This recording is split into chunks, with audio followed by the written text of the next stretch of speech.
నా క్లాస్ కూడా శ్రావణి టీచర్ని తీసుకోమని చెప్పు, సరేనా? సరే అక్క. అక్క జాగ్రత్త. అలాగే, త్వరగా వచ్చేస్తానని మీ క్లాస్ టీచర్కి చెప్పే. అలాగే.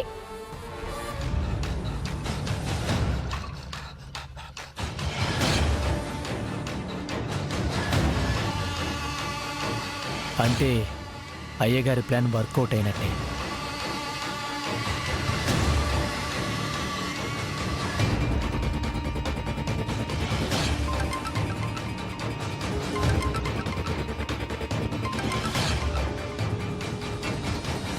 హలో అయ్యా, వెంకటపతిరాజు కోసం శ్రీవల్లి ఒక్కతే వెళ్తుంది. అనుకున్నా, నెల్లూరి సంబంధం, అదే స్కూల్ టీచర్గా పనిచేసిన షణ్ముఖం, ఇలా అందరూ దూరమైన శ్రీవల్లి నా గాలానికి పడలేదంటే పశువుల డాక్టర్ వేసిన గాలానికి చిక్కుకుందని ఎక్స్పెక్ట్ చేశా. అర్థం కాలేదయ్యా. మంచిది. అయితే ఏం చేయమంటారు? శ్రీవల్లి ఒంటరిగా వాడి కోసం విలవిల్లాడిపోతూ వాణ్ణి కాపాడడానికి వెళ్తుందన్నమాట. అవునయ్యా, మీరు చెప్పినట్టే జరిగింది. ఇంకా ఏం జరగలేదురా. అసలు కథ ఇప్పుడే మొదలవుతుంది. నువ్వు కొంతమందిని పురమాయించి అక్కడికి పంపించు. మ్మ్. వచ్చిన జనాన్ని రెచ్చగొట్టి గంగ చెల్లెళ్ళ గురించి మానం మర్యాద అన్నీ మంట కలిసిపోయినట్టుగా మాట్లాడించు. మిగతాది నేను చూసుకుంటాను. అలాగే అయ్యా.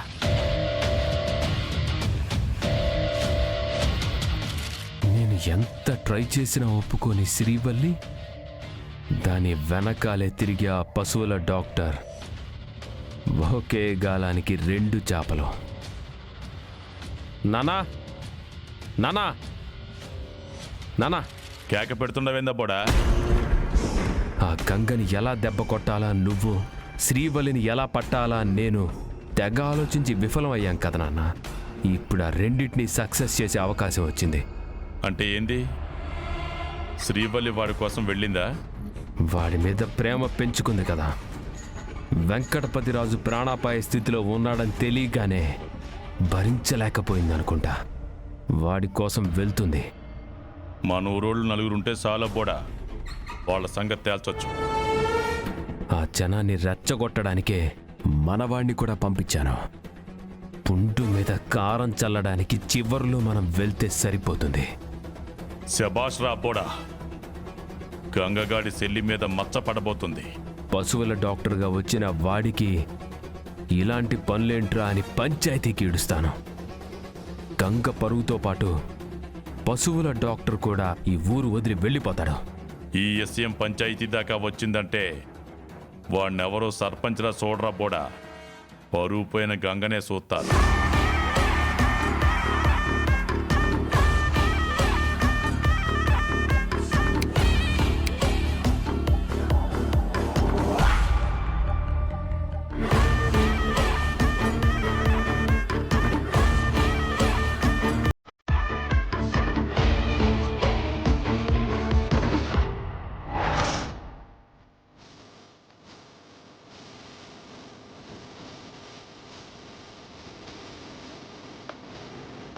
వెంకటపతిరాజు గారు!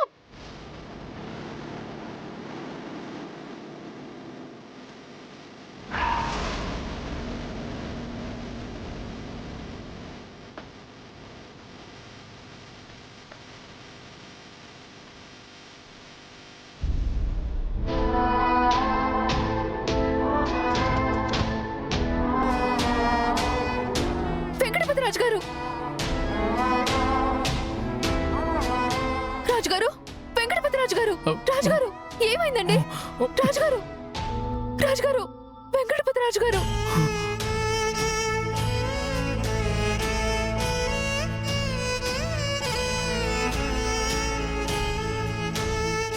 రాజుగారు,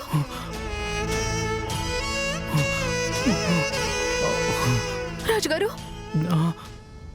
ఒట్టండి, నా మాట నిజం కాకపోతే నన్ను చెప్పుతో కొట్టండి. రావుగారి తోటలోకి సర్పంచ్ గంగ చెల్లెలు పశువుల డాక్టర్ వెళ్ళడం నేను కళ్ళారా చూశాను. ఏంటబ్బా నువ్వు అనేది? అవునండి, సత్య ప్రమాణకంగా చెప్తున్నాను. నా మాట నమ్మండి అయ్యా బాబు. శ్రీవల్లి గారు అలా వస్తూ అయ్యో, ఇందాక స్కూల్కి ఇదే దారిలో వెళ్ళానండి. మీరు ఇలాంటి పరిస్థితుల్లో ఉన్నారని నాకు తెలియలేదు. తల వంచుకొని ఇంటికి వెళ్ళిపోవడమే తప్ప దిక్కులు చూడడం అలవాటు లేదు. అది కూడా పొరపాటున ఇవాళే అయి చచ్చింది. ఛీ! నాకేమో అయిపోతుందండి. ఏమవుతుందో తెలియట్లేదు. ఎందుకు ఇలా అవస్థ పడుతున్నారు? అసలు ఏమైందండి? తెలియట్లేదు శ్రీవల్లి గారు. మిమ్మల్ని హాస్పిటల్కి తీసుకెళ్తాను, కానీ ఎలాగా? ఒక్క నిమిషం.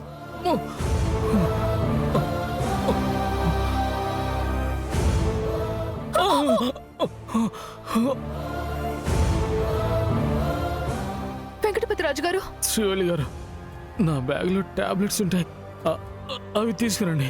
అలాగే.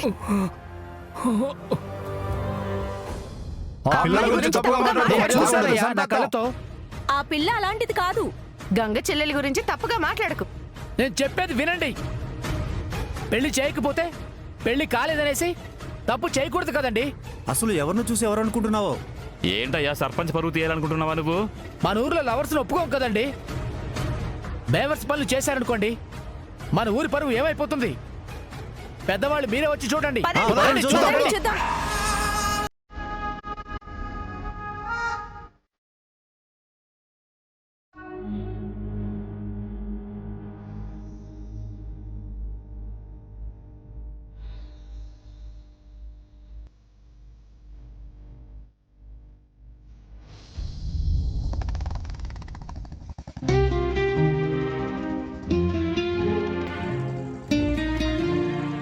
ఏం బాబా, ఎడమక్క నదరడం తగ్గిందా?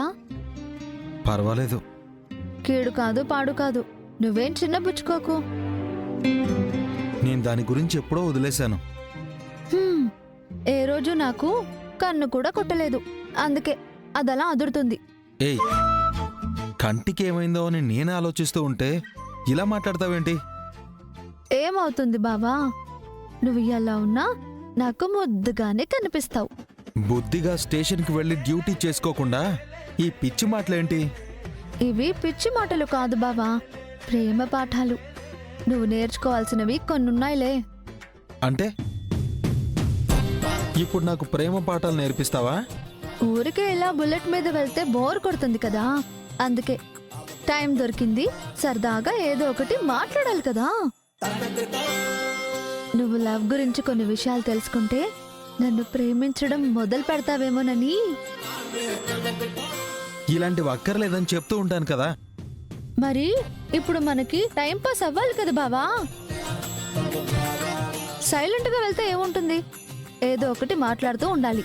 నీకు పోలీస్ స్టేషన్లో కాకుండా ఏ రేడియో స్టేషన్లోనో ఉద్యోగం ఇవ్వాల్సింది. ఎందుకు? ఎక్కువ మాట్లాడే నీలాంటి దానికి ఆ ఉద్యోగమే కరెక్ట్.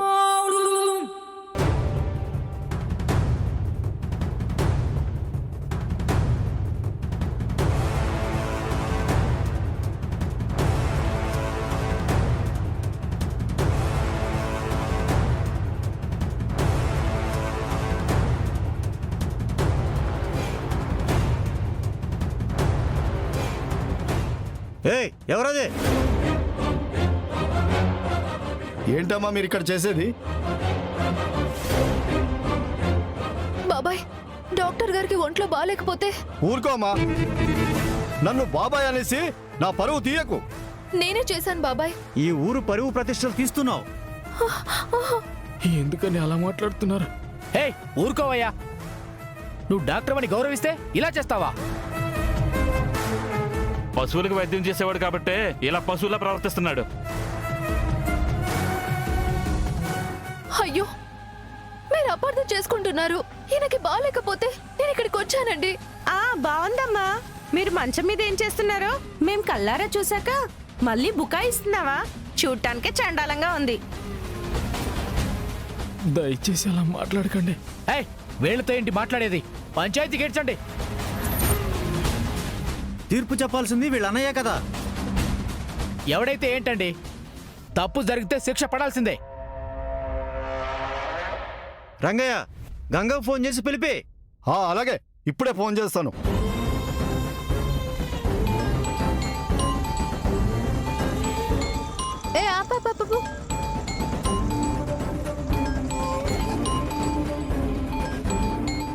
వచ్చింది నాకు. నీకేనయ్యా, కానీ డ్రైవింగ్ చేస్తూ ఫోన్ మాట్లాడకూడదు కదా, అందుకే ఆపాను. హలో రంగయ్య, గంగా ఎక్కడున్నావు? పోలీస్ స్టేషన్ వైపు వెళ్తున్నాను, చెప్పు. నువ్వు ఉన్న ఫలంగా పంచాయతీ దగ్గరికి రా. ఎందుకు? ఎందుకేందయ్యా, నీ చెల్లెలు చేసిన నిర్వాకానికి పంచాయతీకి వేశారు.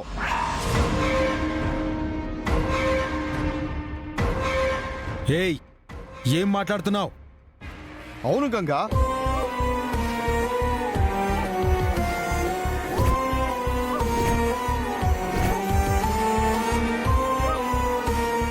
అసలు ఏం జరిగిందని తెలుసుకోకుండా మీకు ఇష్టం వచ్చినట్టు మాట్లాడితే మర్యాదగా ఉండదు. అసలు నీ మర్యాదే మీ చెల్లెలు పోగొడుతుంటే నన్నంటావేంటి మరి? ముందు పంచాయతీకి రావయ్యా, నువ్వు తేల్చుకోవచ్చు. ఇప్పుడే వస్తున్నాను. ఏమైంది బావా? నా చెల్లెలు శ్రీవల్లి మీద అభాండం వేసిన వాణ్ణి ప్రాణాలతో వదిలిపెట్టను. అయ్యో, ఏం జరిగిందో చెప్పు బావా. విషయం చెప్పకుండా అలా ఆవేశపడిపోతే ఎలా బావా? బావా,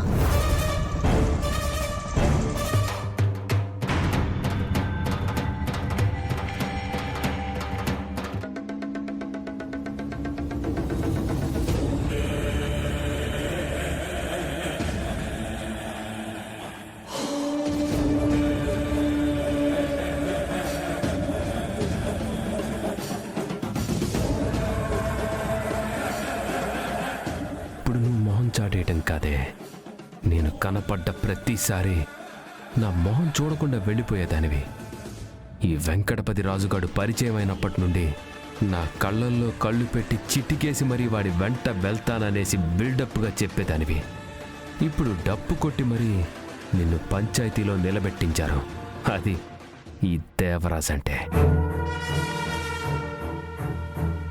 అసలు మేమేం తప్పు చేశామని మమ్మల్ని ఇలా పంచాయతీలో నించోబెట్టారు?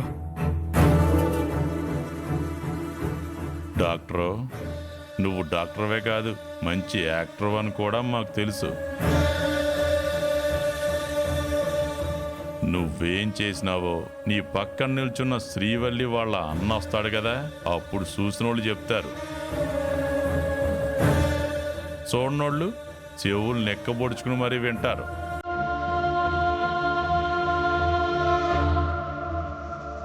అదిగో గంగ వస్తున్నాడు.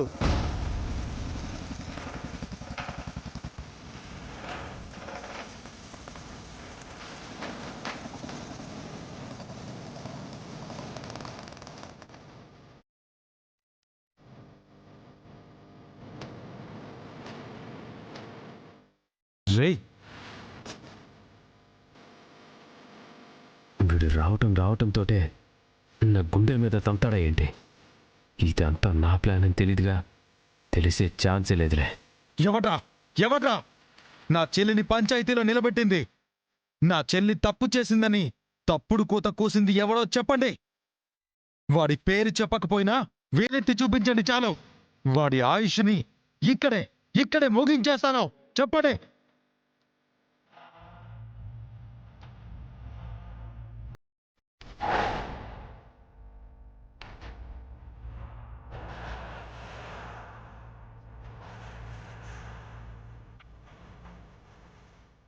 అలా మూతులు చూసుకుంటారేంటయ్యా?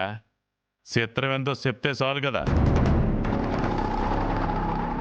చూసిన మగాళ్ళు చెప్పడానికి ధైర్యం సరిపోవట్లేదు అంటే వాళ్ళు మగాళ్ళు కాదన్నమాట, ఆడవాళ్ళన్నమాట. ఏయ్, ఏం మాట్లాడుతున్నావు? నేనన్న మాటకి వచ్చిన రోషానికన్నా ముందు అక్కడ జరిగింది చెప్పాలన్న పౌరుషం చూసిన వాళ్ళకి రావాలి. లేదంటే అలాంటి వాళ్ళు పంచాయతీకి కూడా రాకూడదు. ఇంకా దిక్కులు చూస్తారేంటయ్యా? మీరు అక్కడ ఏం చూసారో అదే చెప్పండి. రంగయ్య, నువ్వే కదా నాకు ఫోన్ చేసింది, చెప్పు. అక్కడ ఏం జరిగిందో చెప్పు. అదే గంగా, మీ చెల్లి పక్కూరుడితో సరసాలాడుతుంటే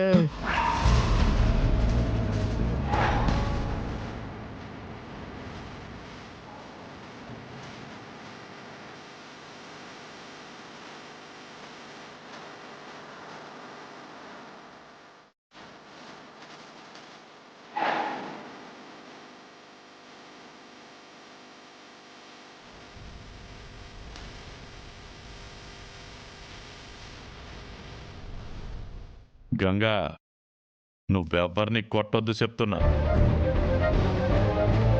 బలం ఉందని బెదిరిస్తే పంచాయతీలో న్యాయం చేసేటోడే అన్యాయం చేస్తాడనేసి తిరగబడాల్సి వస్తుంది.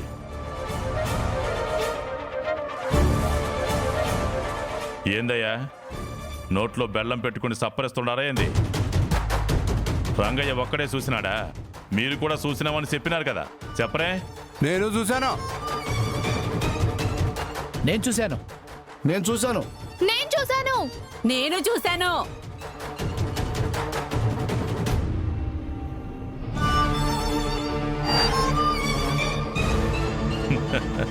మరి ఆ కోత కోయడానికి భయం దేనికి? ఏం చూసారు మీరు? నేను దారి వెంట వెళ్తుంటే ఈ పశువుల డాక్టర్ది బండి ఆపేసుంది. నేనేంటా అని చూస్తే మీ చెల్లి కూడా అక్కడే ఉంది గంగా.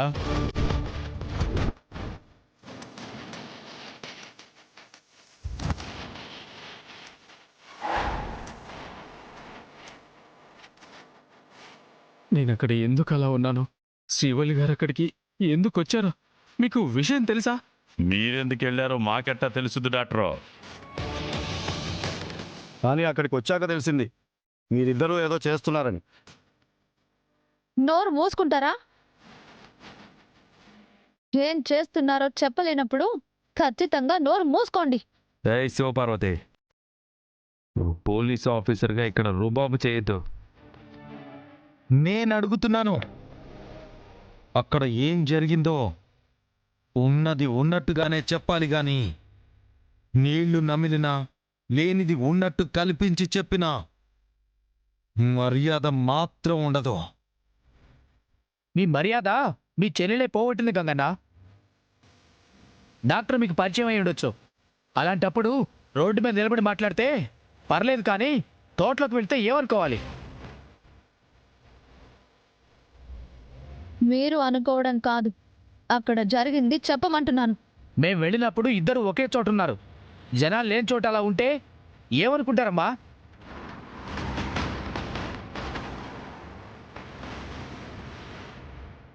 డాక్టర్కి ఒళ్ళంతా చెమటలు పట్టిపోయాయి. దాన్ని బట్టే చెప్పొచ్చు అక్కడ ఏం జరుగుంటుందో అని.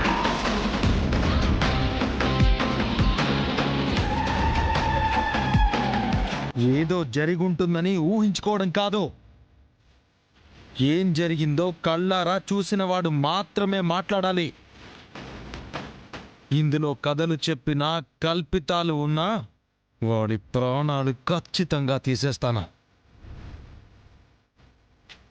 ఎందుకంటే పంచాయతీలో న్యాయం పక్కన నేను నిలబడతానే గాని పంచాయతీలో నా చెల్లిని అన్యాయంగా నిలబెట్టిన వాణ్ణి మాత్రం విడిచిపెట్టను. నాకు కావాల్సింది నిజం.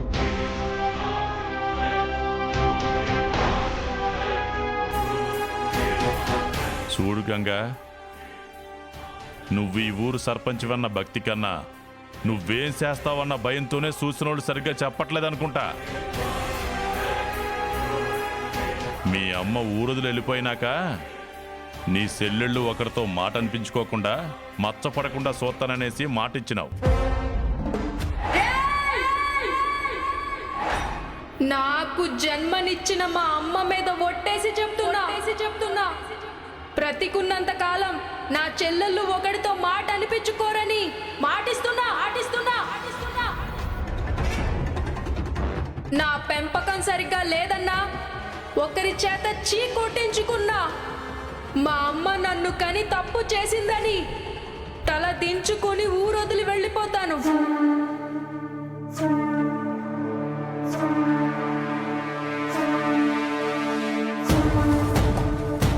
కానీ ఇప్పుడు శ్రీవల్లిట్ట చేస్తాదని అనుకోలా.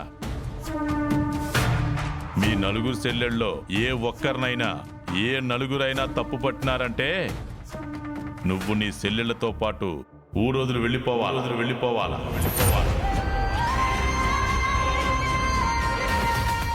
ఇది కదా నీ చిన్నప్పుడు నా మీద చెప్పిసిరి మరీ శపథం చేసింది.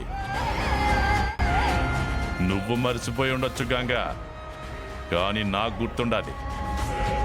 ఎందుకంటే ఆ యాల నీ చెప్పు కంటిన ముల్లే కాదు, నువ్వన్న ప్రతి మాట నా గుండెను గుచ్చుకున్నది. అట్ట మర్చిపోతాను.